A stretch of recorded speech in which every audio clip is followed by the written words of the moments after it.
Alright, what's up my friends? Welcome back to Frogboy X1 Gaming. I'm Andrew, and today I wanted to talk to you about the 7900 XT. So, if you like this content, don't forget to like and subscribe.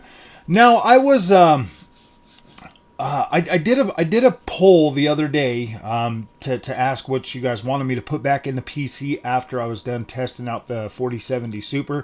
4070 Super is actually a really dang good card. I'm really happy with that one. But for some reason, I really just like my AMD experience, specifically the Adrenaline software and the Shadow Play feature for the Adrenaline software. I like it a lot more than the NVIDIA side. With NVIDIA, when I would switch like resolutions, it would automatically stop the recording and stuff. It doesn't do that on the AMD side, so to me, I just like that feature, especially from when I'm making content for the channel on games and stuff. So I was having this like this weird issue with the 7900 XT a little while back. Like when I would play certain games, I'd get like this stutter every once in a while, and I was always wondering. I was like, gosh dang, why does that happen? Because it never really happened on like the on the 7800 XT or the 7600 XT or even the 4070 Super. So I was like, gosh dang man, what's wrong with this GPU? Is my CPU just not strong enough for this thing? Because it always just kind of felt like, and every time I would notice those stutters, it would my GPU utilization would be, like in the 60s, and so I was just like, gosh dang man, this thing is just not optimized at all. So I hit the undervolt button in the Adrenaline software, and I just let it do the automatic undervolt or whatever, and then I went back and I played some of those games that would stutter on me, and it fixed it. Like it doesn't do that anymore. So now I'm wondering. So now it's got me like going out of my way to really look into this undervolt thing, because just hitting that button solved that problem for some of those games, and I was like, oh my gosh, dude, are you kidding me?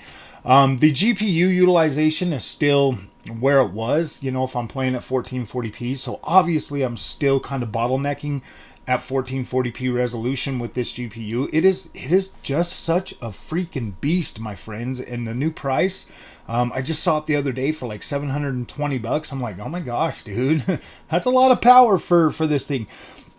So I'm thinking that by the time I build my new PC, which will probably be, I'm kind of thinking maybe after the summertime, a little bit after summer. I want to be able to like do things during the summer and stuff, and not throw all that money at a new build, for the summer, because I want to kind of get out of the house a little bit more this summer. I want to go, keep going to the gym. I want to take the kids and go do fun things and stuff like that. So I'm thinking after that, then I'll jump right into it.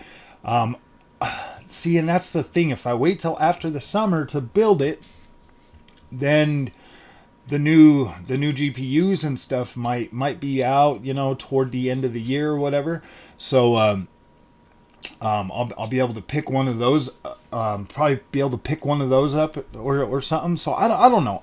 But for right now, for at least the next little while, I'm keeping the 7900 XT in the PC so that I can play around with that. And I made a video yesterday. I want to kind of show everybody, like the ins and outs of the of like a higher end system, so that you can kind of see, like, look man, what am I really getting for that extra, $220 over like a 7800, or that extra, that extra $120 over like a $600 4070 Super, which is, in my opinion, probably for the performance and like the ray tracing performance and everything that I get out of that 4070 Super. I used to be pretty adamant, about not buying like a 12 gigabyte GPU card, and I still pretty much feel that same way, especially if you're wanting to use this long term. Say you're wanting to keep this GPU for 3, 4, maybe even 5 years. I do have to still recommend 16 gigs of VRAM, but if you have zero issues upgrading next generation, like if money is not an issue for you, if you're not one of those people that, you know, just can't afford to do a new GPU all the time, I do think that performance and game compatibility and all of that so far, at least in the stuff that I've tested at 1440p, has been pretty dang good. Like I feel like I feel like it's a pretty decent card for 1440p gaming, and definitely some 4K gaming in there as well. But at the same time, if you're building a PC out and you want this to last you a few years, I have to recommend a minimum of 16 gigs of VRAM. That way, that gives you the wiggle room to be able to play at 4K. That gives you the wiggle room to be able to, you know, just not have to worry about any kind of issues down the road when it comes to VRAM. So on the NVIDIA side, that's going to put you at 4070 Super. 4070 Super or 4070 Ti Super, which is, you know, 16 gigs of VRAM, or obviously your 4080 Super. Both of those are going to be good choices for that, but they are going to run you a little bit more money. Whereas on the AMD side, you can jump in, you could grab a 7900 XT for $120 more than the 4070 Super, and like $150 less than a 4070 Ti Super. So that's that sweet spot where it puts the 7900 XT in an interesting position to where that is still a very good option for you. Actually, it's a really dang good option for you. You get the 20 gigs of VRAM. I haven't had any issues VRAM wise on the 7900 XT. Like that card is awesome if you're into like modding and stuff like that, because I hear modding does actually use up more VRAM, so you'll have more at your disposal for things that you want to do later down the road. Gosh dang guys, I love AMD. Like, I think AMD is awesome. I think NVIDIA is awesome too, though.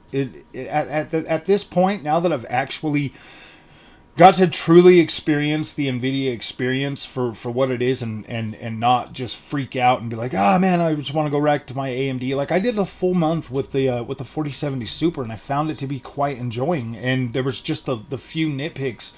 Honestly, guys, it really, between NVIDIA and AMD, like, I think AMD is so freaking close to being able to, you know, compete on its own, and in the price points that you get for AMD, with the amount of power, the amount of VRAM, and everything else that comes along with the AMD package. I don't think it's as cut and dry as everyone tries to make you believe when it comes to like NVIDIA being better. There are features on AMD that are significantly better in my opinion. And then there are features on NVIDIA that are significantly better. So yeah, you are, when you choose your side, like when you pick whatever GPU you're going to use, you're going to have some features that are going to absolutely blow you away on NVIDIA, but then they're going to leave you hanging like, oh man, I wish this could be better. Whereas on AMD, there's going to be features that are going to absolutely blow you away, where there's clearly stuff like ray tracing and stuff that you're going to wish was a little bit better. So my advice to anybody in the PC space is drop the tribalism stuff. You know, I mean, like, yes, NVIDIA is awesome. AMD is awesome. Go alternate your freaking GPUs every once in a while. If NVIDIA comes out, like say like the 4000 series, you know, this generation came out, they bumped up the price on every single GPU that they had in their thing. This would have been the GPU generation that you're like, all right, well, I'm not going to pay that for the NVIDIA. I'm going to try the AMD this generation. And then maybe next generation, you know, or generation after, maybe the NVIDIA prices will come down to a point. Give yourself that leeway. Give yourself that experience to be able to know exactly what you're buying and be able to make those decisions a lot better in the future. It's one of those things where, like, especially if you're somebody that likes to hang on to GPUs longer. If you've seen the trajectory of what AMD is doing, you know, bringing more VRAM, bringing more features, bringing more power, and you know, I kind of feel like AMD offers a more well-rounded picture, because you do still get ray tracing.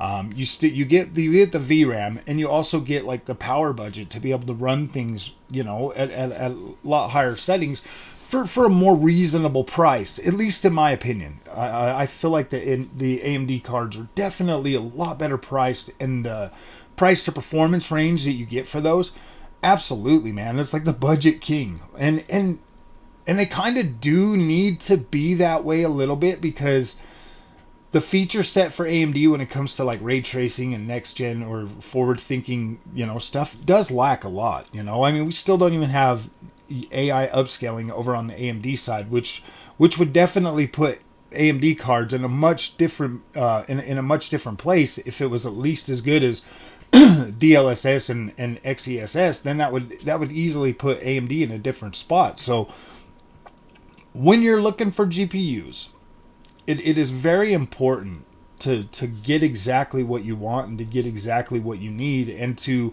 try to get the best information that you can, which can be hard. Like, it can be very frustrating. Like, before I switched over to AMD, man, I was so worried about getting an AMD card. I was like, oh my gosh, I don't want to. I just thought it was going to suck, man, because everybody was saying that NVIDIA was the gold standard.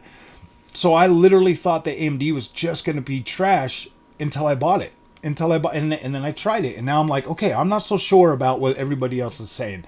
It seems like a lot of what everybody says is a lot of noise, but yes, there are features on NVIDIA that you just can't get on the AMD side, but then you also get a higher cost for those features, which might not be worth it to you in the first place. So I just caution people, really, I do. I caution people for getting too about getting too caught up in the whole AMD is trash stuff. I think it's a bit overblown. Maybe in the past it was that way. Maybe AMD was terrible, you know, compared to NVIDIA. But I don't think that those I don't think that those assumptions hold true anymore. I think that as you see, like, as you play more and more games on the AMD side, there's even games that run significantly better on AMD than they do on the NVIDIA side, due to, you know, like marketing or whatever. Some games just favor AMD, some games just favor NVIDIA. So I mean, if you're looking into that and trying to figure out, like, okay, what games do I actually play, and you know, what games, you know, what experience is going to be the best for me. So yeah, guys, at the end of the day, when it comes to PC gaming and making a choice for what GPU you're going to buy, and, you know, just the fact that, like, you know, I've got the 7900 XT back in here. I'm going to be showing that off for a little while, seeing as it's on sale right now. Yeah, dude, I don't know if it's as cut and dry as anybody would say. I absolutely love, you know, my AMD experience. I like that I was able to figure out the NVIDIA experience, because it made that significantly better for me. So at the end of the day, just choose wisely, my friends, or put yourself in a situation to where you can alternate between the different brands, so that you can find out for yourself and get some real world experience, so that you know, so that you're better informed. That's basically what it falls down to me, man. If I wouldn't have freaking tried the AMD, I would have just been running around with the, man, this is the best, and blah blah blah. And it's better to try things for yourself and see. At least with Best Buy, you know, if you buy a GPU, you got like a couple of weeks. I would do that. Before you buy your next GPU, buy the opposite brand. Try that for a couple weeks, give it a good trial run, and then decide where you want to be in terms of power and features and all of that stuff. So, all right, my friends, if you guys like this content, don't forget to like and subscribe. I'll see you in the next one. Thank you for watching.